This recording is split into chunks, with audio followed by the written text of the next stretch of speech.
اللہ کے رسول صلی اللہ علیہ وسلم نے پھر روزہ توڑ دیا تاکہ صحابہ بھی توڑ دیں، ایسا نہ ہو کہ ان کی طبیعت خراب ہو جائے، لیکن انہوں نے روزہ رکھا ہوا تھا۔ ایک بچہ تھا، اس کے والد صاحب نے کہا چلو نماز پہ چلو، وہ سستی کر رہا تھا، پھر کہا تھوڑا سختی سے، پھر سستی کر رہا تھا، تو ایک اس کو لگائی، چلو، زبردستی لے گئے۔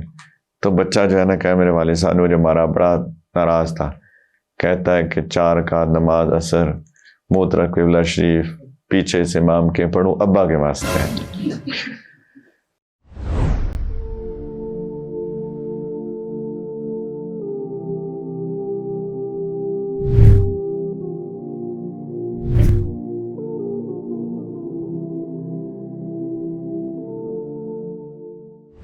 اور ایک جو ایگزمپشن ہے وہ ہے مسافر۔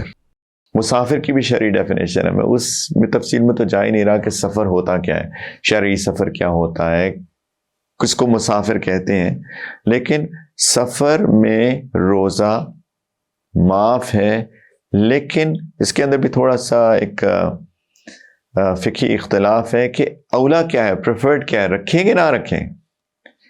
ایک اوپینین کے مطابق روزہ سفر میں رکھنا پریفرڈ ہے، ان کی دلیل دیتے ہیں نبی کریم علیہ السلام جب فتح مکہ کے لیے تشریف لے کے جا رہے تھے، رمضان المبارک تھا اور انہوں نے روزہ رکھا ہوا تھا اور صحابہ نے بھی رکھا ہوا تھا۔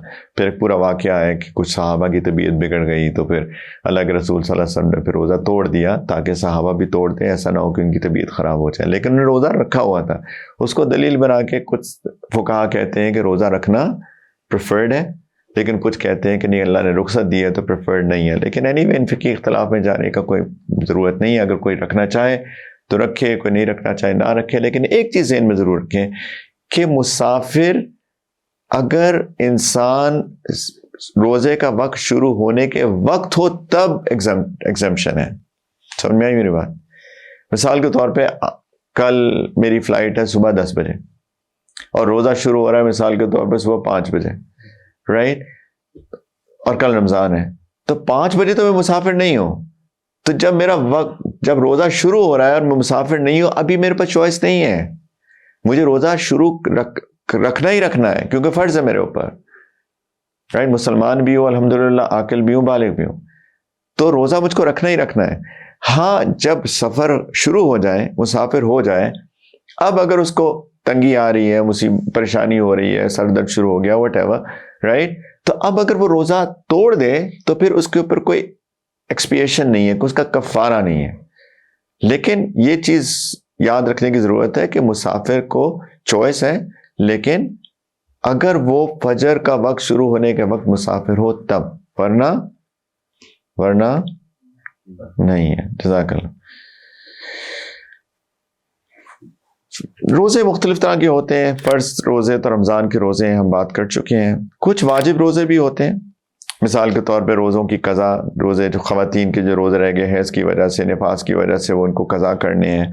کچھ لوگ نظر مانتے ہیں، رائٹ، میرا بیٹا بیمار ہو گیا خدا نخواستہ، تو کوئی کہتے ہیں اگر وہ ٹھیک ہو گیا تو میں 3 روزے رکھوں گا، رائٹ، تو اس کو نظر کے روزے رکھتے ہیں۔ نظر شریعت کا ایک حصہ ہے، قرآن میں بھی ذکر ہے، حدیث مبارکہ میں بھی اس کا ذکر ہے۔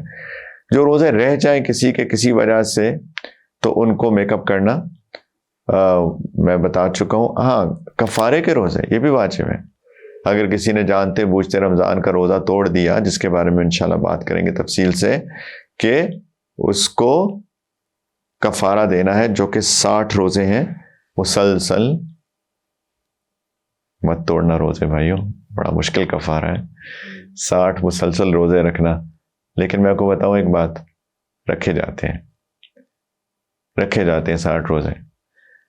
میں جن کے کفارے کے روزے ہوتے ہیں وہ مجھ سے اگر مشورہ مانگے، میں ان کو کہتا ہوں کہ دسمبر جنوری میں رکھنا۔ اس کا فائدہ کیا ہوتا ہے؟ دن چھوٹے ہوتے ہیں، موسم بھی ٹھنڈا ہوتا ہے، پیاس بھی کم لگتی ہے، اور بندہ بس اپنی تھوڑی سی روٹین یہ ہے کہ بریک فاسٹ فجر کے شروع ہونے سے پہلے کر لیں، ڈنر مغرب کے بعد کر لیں، بڑے آرام سے رکھے جاتے ہیں۔ میں ان لوگوں کو ترغیب دے رہا ہوں جن سے روزے انہوں نے توڑ دیے اور ان کو کفارہ کرنا ہے، 60 روزے مسلسل ہیں، کوئی مشکل کام نہیں ہے، رکھے جا سکتے ہیں انشاءاللہ۔ لیکن کوئی جانتے بوجھتے روزہ مت توڑے، لیکن یہ واجب ہے، ضروری ہے روزہ رکھنا۔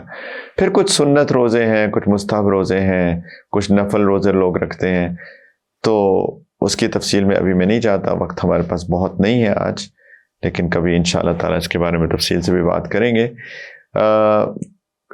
عید، دونوں عید کے دن روزہ رکھنا حرام ہے، عید الفطر اور عید الاضحیٰ، چھوٹی اور بڑی عید، پتہ نہیں اس میں چھوٹا پن کیا ہے اور بڑا پن کیا ہے، لیکن عید الفطر اور عید الاضحیٰ میں روزے رکھنا حرام ہے، یہ اللہ کی طرف سے دعوت ہے۔ اور اس کے علاوہ عید الاضحیٰ کس دن ہوتی ہے؟ کون سی ڈیٹ ہوتی ہے؟ 10 ذوالحجہ، جزاکم اللہ، 10 ذوالحجہ، 10 کے بعد 3 اور دن، 11 12 13، جن کو یوم تشریق بھی کہتے ہیں، ان 3 دنوں میں بھی روزہ رکھنا حرام ہے۔ 5 دن ہے ٹوٹل، عید الفطر، فرسٹ شوال، پہلی شوال، عید الاضحیٰ جو کہ 10 ذوالحجہ ہے، ٹھیک ہے، اس کے بعد اکٹھے مسلسل 3 دن، 11 12 13، تو بیسیکلی 4 دن اکٹھے ہوئے، 1 دن الگ ہوا، یہ 5 دن روزہ رکھنا حرام ہے، ٹھیک۔ میں نے کہا تھوڑی دیر پہلے کہ نیت لازم ہے، ہر چیز نیت سے ہوتی ہے، انما الاعمال بالنیات۔ اگر آپ ظہر پڑھنے لگیں اس سے پہلے کہیں 4 رکعت نماز اثر، تو ہو جائے گی نماز، نیت بھی اثر کی ہو، اس زبان سے لوگ ہمیں ڈٹوائی جاتی ہے نیتیں۔ نیتیں پہلی بات یاد رکھیں دل کا نام ہے، یہ جو ہمیں کہا جاتا ہے نا، کبھی کبھی بڑے سکھاتے ہیں بچوں کو، یہ پڑھ، یہ کہا کرو 4 رکعت نماز اثر، کیا آگے؟ پیچھے سے امام کے، منہ طرف قبلہ شریف، اور کیا، ہاں جو بھی پڑھوں اللہ کے واسطے۔ اصل میں اصل چیز تو یہ ہے نا کہ پڑھوں اللہ کے واسطے، بس کسی اور کے لیے نہیں۔ ایک بچہ تھا، اس کے والد صاحب نے کہا چلو نماز پہ چلو، وہ سستی کر رہا تھا، پھر کہا تھوڑا سختی سے، پھر سستی کر رہا تھا، تو ایک اس کو لگائی، چلو، زبردستی لے گئے۔ تو بچہ جو ہے نا، کہ میرے والد صاحب نے مجھے مارا، بڑا ناراض تھا، کہتا ہے کہ 4 رکعت نماز اثر، منہ طرف قبلہ شریف، پیچھے سے امام کے، پڑھوں ابا کے واسطے۔ تو یہ نماز نہیں ہوتی، اصل ہے پڑھوں اللہ کے واسطے، رائٹ؟ اور جو نماز پڑھ رہے ہیں وہی نماز کی نیت۔ اسی طریقے سے روزے کی بھی نیت ہوتی ہے، زبان سے بالکل ضروری نہیں ہے، وہ صرف تاکید کے لیے ہوتا ہے۔ جو سکھایا جاتا ہے نا، وہ کوئی مسنون نہیں ہے، وہ تاکید کے لیے ہوتا ہے، کہ تاکید کے باقی دل میں ایک ارادہ پکا ہو جائے کہ میں یہ کام کرنے لگا ہوں۔ اصل چیز دل کی نیت ہوتی ہے۔ اس لیے فقہاء نے بھی لکھا ہے کہ ظہر پڑھ رہا ہے، غلطی سے نکل گیا 4 رکعت نماز اثر، لیکن دل میں نیت ظہر ہی کی ہے تو اس کی نماز ہو جائے گی، کیونکہ اصل نیت دل کے ارادے کا نام ہے، ٹھیک ہے۔ تو روزے کی نیت کب کریں؟